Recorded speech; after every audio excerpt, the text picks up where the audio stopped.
વડા શ્રી વિરેન્દ્ર યાદવ સર અને Aravalli SP ma'am Shaikh Ali Barwal ma'am ની સૂચના હોય કે જે પણ વિદેશી દારૂની જે પણ ગેરકાયદેસર પ્રવૃત્તિઓ ચાલતી હોય, હેરાફેરીની પ્રવૃત્તિ ચાલતી હોય એ અટકાવવા માટે સતત પ્રયત્નશીલ રહેવું. એ અન્વયે ગઈકાલે મેઘરજ પોલીસ દ્વારા ટોટલ 2 ગાડીઓની બાતમી આધારે એ લોકોએ પીછો કરેલો અને જેમાંથી 2 ગાડી હતી એમાંથી 1 ગાડી પકડી અને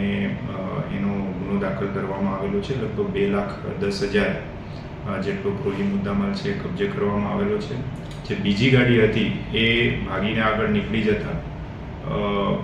એ ટાઉન બાજુ, મોડાસા ટાઉન બાજુ આવી અને સાયરા રોડ ઉપર જતી હતી, જેમાં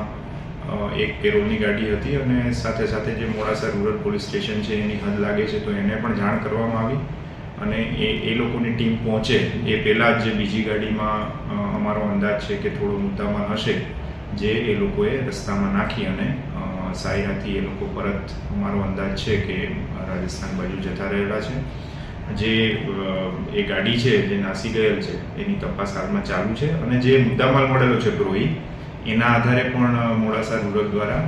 ગુનો દાખલ કરવામાં આવેલો છે અને આગળની તપાસ ચાલુ છે.